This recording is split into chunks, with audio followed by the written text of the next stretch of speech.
جی ہم لائیو ہیں۔ السلام علیکم ورحمۃ اللہ وبرکاتہ۔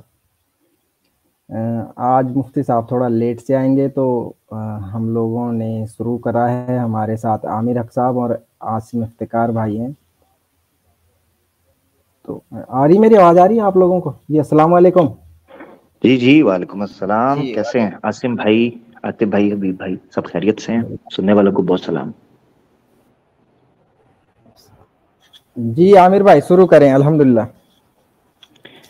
ماشاءاللہ جی، آپ نے فیتا تو کاٹ دیا ہے آپ نے، اب مفتی صاحب کا انتظار ہے۔ تو تمام سننے والوں کو بڑا پیار بھرا سلام۔ آج آبویسلی مفتی صاحب کا کویسچن آنسر سیشن کی ایپیسوڈ 84 ہے۔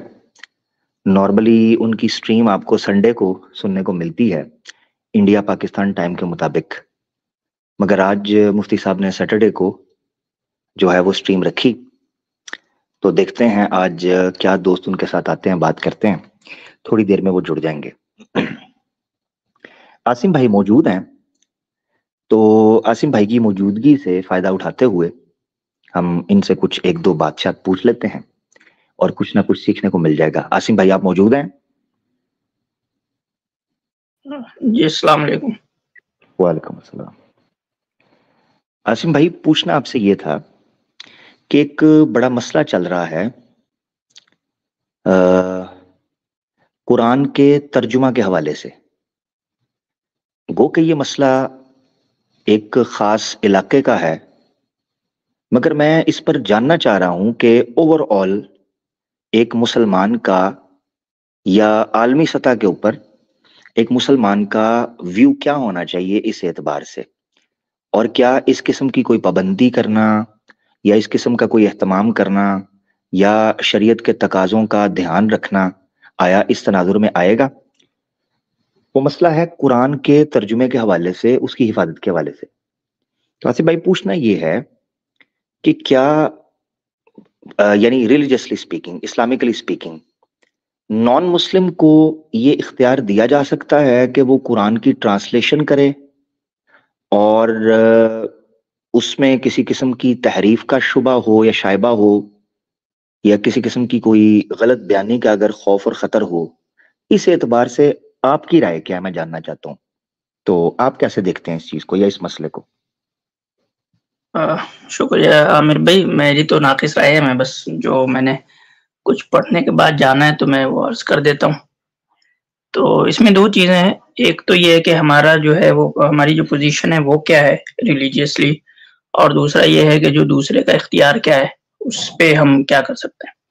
تو جو سامنے والا بندہ ہے اس کے اختیار کو تو سلب نہیں کیا جا سکتا، مطلب اس معنی میں کہ اب کوئی کرنا چاہ رہا ہے بیٹھ کے یو کے میں، کوئی نان مسلم کرسچن ہے، کوئی یہودی ہے، کوئی قادیانی ہے، تو اس طرح کے اگر کوئی نان مسلم ہے وہ اپنا کرنا چاہ رہا ہے حدیث کا ترجمہ یا قرآن کا ترجمہ، تو اس پہ تو ہمارا کوئی زور نہیں ہے، اس پہ تو کوئی پابندی نہیں لگا سکتے۔ تو یہ تو ان کے اختیار کی بات ہے۔ دوسری بات یہ ہے کہ کیا ہماری روایت میں دین جو ہے وہ غیر مسلموں سے لینا معتبر سمجھا گیا ہے؟ تو اس کا بالکل سمجھیں کہ ایک دم کلیئر کٹ آنسر ہے کہ نہیں۔ یہ پوری ڈسکشن جو ہے نا وہ خاص کر جب حدیث کی سند کا مسئلہ آتا ہے تو اس میں یہ محدثین نے جو ہے وہ بہت تفصیل سے اس کے اوپر بات کی ہے کہ کس بات کو، یعنی کہ کس سے جو ہے وہ حدیث کی سند لی جائے گی، کس کی معتبر ہوگی، کس کی معتبر نہیں ہوگی، اور وہ پھر ہمیں جو ہے پورا ایک گائیڈ لائنس دیتا ہے اس حوالے سے کہ ریلیجیسلی دین کے معاملے میں جو اعتبار ہے وہ کس کا ہے۔ تو آپ کرنا چاہیں ایک ترجمہ کر سکتے ہیں، اس پہ جو ہے ہمارا کوئی اختیار نہیں ہے کہ ہم آپ کو روکیں، لیکن اس کو ہم اپنی دین کا ماخذ نہیں سمجھیں گے، کبھی نہیں سمجھیں گے۔ اور اگر کوئی اسلامی ریاست ہے یا ہونے کا کلیم کرتی ہے تو اگر وہ دیکھتی ہے کہ کوئی بندہ، کوئی نان مسلم اگر اس طرح سے ایک خاص ورلڈ ویو رکھتا ہے اور اس ورلڈ ویو کے تحت جو ہے وہ اگر قرآن کا یا حدیث کا انٹرپریٹیشن کرے گا تو جس کا لازمی نتیجہ یہ نکلے گا کہ وہ تحریف پہ ہی مبنی ہوگا۔ مثال کے طور پہ اگر کوئی اسلامی ریاست میں کوئی عیسائی جو ہے وہ اس مقصد کے تحت قرآن کا ترجمہ کرنا چاہے کہ اس سے نعوذ باللہ من ذالک وہ عیسیٰ علیہ الصلوۃ والسلام کے ڈیوینٹی کو یا ان کے جو ہے وہ سن آف دا گاڈ ہونے کو ثابت کرنا چاہے، تو یہ قرآن کا ایک ڈسٹورشن ہے ایک تحریف ہے. جو بھی اس طرح یعنی کہ جہاں اسلامی ریاست ہوگی یا اسلامی ریاست ہونے کا دعویٰ ہوگا اس کی ذمہ داری ہے کہ وہ اس کے اوپر پابندی لگائے گی کہ بھائی آپ اپنے ورلڈ ویو کو کوئی اگر شرک کو ثابت کرنا چاہتا ہے قرآن سے یا کوئی جو ہے وہ عیسائی جو پوزیشنز ہیں ان کے اپنی ٹرینیٹی کو لے کر کے اس کو ثابت کرنا چاہتا ہے قرآن کی تفسیر یا قرآن کے ترجمے سے تو اسلامی جو نظام ہوگا وہ اس کی اجازت نہیں دیتی. تو یہ کوئی آج نئی چیز نہیں ہے. اس کے اوپر محدثین نے جو ہے وہ اپنے اصول کے اندر بہت تفصیلاً گفتگو کیا ہے کہ دین صرف وہی معتبر ہے جو کہ کسی ایک مسلم کے ذریعے ہم تک پہنچے. زبردست زبردست. عاصم بھائی آپ نے ایک دو مثالوں کا بھی ذکر کر دیا تو میں بتاتا چلوں کہ قرآن سے تثلیث کے عقیدے کو اخذ کرنا یہ کرسچن مشنریز کی پرانی عادت رہی. جس طرح عاصم بھائی نے ذکر کیا کہ کوئی ٹرینٹی کو یا الوہیت مسیح کو ثابت کرنے کے لیے قرآن کے دلائل استعمال کرنا شروع کر دے تو آبویسلی وہ قرآن کی ایسی تعویل یا ایسی تفسیر باطل کر رہا ہوگا, تفسیر بالرائے کر رہا ہوگا جس کو اسلامک سورسز میں یا اسلامک اصول میں صحیح تسلیم نہیں کیا جاتا. اب رحمت اللہ کرانوی صاحب نے اہلاً حضرت اہلاً. السلام علیکم ورحمۃ اللہ وبرکاتہ. وعلیکم السلام ورحمۃ اللہ وبرکاتہ. حضرت خیریت سے؟ جی جی سب خیریت. 1 منٹ چاہیے حضرت بس میں جملہ مکمل ہو جائے تو پھر اس کے بعد بسم اللہ بقاعدہ ہے. جی ہاں. رحمت اللہ کرانوی صاحب نے اظہار الحق کے اندر ایک ڈیبیٹ کا ذکر کیا ہے جو امام رازی کے اور ایک کرسچن پادری کے, عیسائی پادری کے درمیان ہوئی. اس میں وہ ذکر کرتے ہیں جس کو مناظرہ امام رازی کے نام سے بھی چھاپا بھی گیا ہے علیحدہ. اس میں ایک پادری آتا ہے, وہ آ کر بسم اللہ الرحمن الرحیم سے تثلیث کا ثبوت پیش کرتا ہے. کہتا ہے اللہ 1, الرحمن 2, الرحیم 3. یہ دیکھیں جی شروع 3 کے نام سے. اب امام رازی نے پھر ان کو جواب بڑا زبردست دیا. امام رازی نے کہا کہ اگر بسم اللہ الرحمن الرحیم سے تثلیث ثابت ہوتی ہے تو 28ویں پارے کے اندر تو هو اللہ الذی, ٹھیک ہے, وہ آگے کو تقریباً 12 کے قریب صفاتی نام آتے ہیں تو پھر تثلیث بھی ٹوٹ گئی. ٹھیک ہے, المؤمن ہے, الخالق ہے, الباری ہے, القوی ہے, المتکبر ہے, تو یہی صفاتی نام تو قرآن کے اندر بھی آئے ہیں تو پھر تثلیث تو ٹوٹ گئی. تو وہ فبہت الذی کفر, اس کا منہ بند ہو گیا. تو یہ جس طرح عاصم بھائی نے کہا اسی طرح ایک تفسیر ہے جو ثناء اللہ امرتسری صاحب نے لکھی, برہان التفاسیر لاصلاح سلطان التفاسیر. ایک پادری تھا جس نے قرآن مجید پر تفسیر کر کے اعتراضات بھی اٹھائے اور اس آیت کی صداقت ثابت کرنے کی قرآن کی تفسیر سے کوشش کی. اب اپنی طرف سے مفسر قرآن بن کر آیا.